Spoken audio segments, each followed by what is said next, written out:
ज्ञान के तीन स्रोत हैं: ज्ञानेंद्रियां, संप्रेषित सूचनाएं तथा तर्क। ईश्वर का अस्तित्व है या नहीं, इसे जानने के लिए हम इन्हीं तीन स्रोतों का उपयोग करेंगे। पहला स्रोत, संप्रेषित सूचनाएं।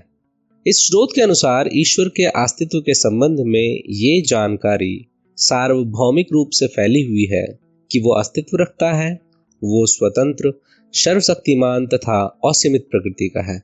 उसी ने ये संसार रचा है। लोगों के लिए इन सूचनाओं के मूल स्रोत या तो अंबिया और रसूल है, या कोई महात्मा, ऋषि या देवता इत्यादि। दूसरा स्रोत, हमारी ज्ञानेंद्रियां। ज्ञानेंद्रियां सीमित प्रकृति की होती हैं तथा ये सीमित क्षमताओं से लैस होती है। अतः ये ज्ञानेंद्रियां सीमित प्रकृति की चीजों का ही पता बता सकती है। इन्हीं ज्ञानेंद्रियों द्वारा किया गया अवलोकन बताता है कि पूरा ब्रह्मांड सीमित है तथा सीमित प्रकृति की हर चीज स्वतंत्र तौर पर अस्तित्व नहीं रखती, ना ही अपने अस्तित्व की व्याख्या खुद कर सकती है।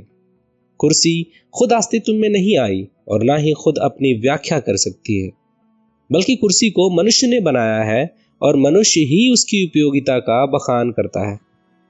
इसी प्रकार से मनुष्य भी खुद अस्तित्व में नहीं आया और ना ही वो खुद ये बता सकता है कि उसके जीवन का क्या उद्देश्य है।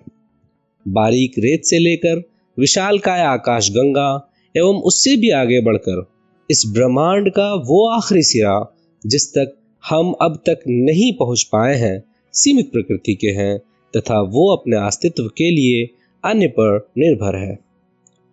तीसरा स्रोत, तर्क।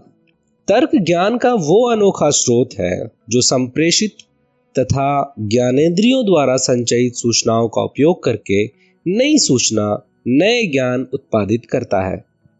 उदाहरण के लिए, ये किसी घर से निकलते धुएं को देखकर ये सूचना उत्पादित करने की क्षमता रखता है कि अवश्य ही उस घर में आग जल रही है, जबकि आंखों ने केवल धुआं देखने की सूचना संप्रेषित की थी। ईश्वर के अस्तित्व के संबंध में तर्क का सार्थक उपयोग है।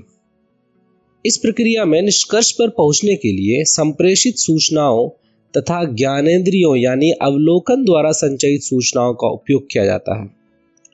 हमारे ज्ञानेंद्रियों द्वारा अवलोकन संबंधी सूचनाओं पर तर्क का प्रयोग ये सिद्ध करता है कि चूंकि सीमित प्रकृति की हर चीज अपने अस्तित्व तथा अपनी व्याख्या के लिए अन्य पर निर्भर होती है एवं ब्रह्मांड भी सीमित प्रकृति का है, अतः ब्रह्मांड अवश्य ही अपने होने तथा अपनी व्याख्या के लिए अन्य पर निर्भर है, और अवश्य ही ये जिस पर निर्भर है वो आत्मनिर्भर यानी स्वतंत्र है। एवं ब्रह्मांड का अस्तित्व में होना किसी स्वतंत्र शक्ति के अस्तित्व में होने को अनिवार्य बनाती है। फिर संप्रेषित सूचनाओं को जोड़ लिया जाए तो ये बात बिंदुवार समझ आ जाती है कि इसी स्वतंत्र आत्मनिर्भर शक्ति को लोग ईश्वर कहते हैं। और इस तरह इस प्रक्रिया का ये निष्कर्ष निकलता है कि यदि ब्रह्मांड के अस्तित्व को स्वीकार करें तो ईश्वर के अस्तित्व का इनकार नहीं किया जा सकता।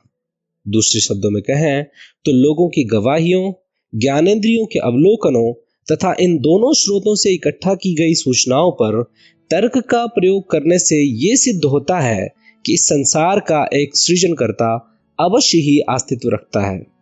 वो असीमित प्रकृति का है, सर्वशक्तिमान है तथा उसके अस्तित्व को झुठलाया नहीं जा सकता।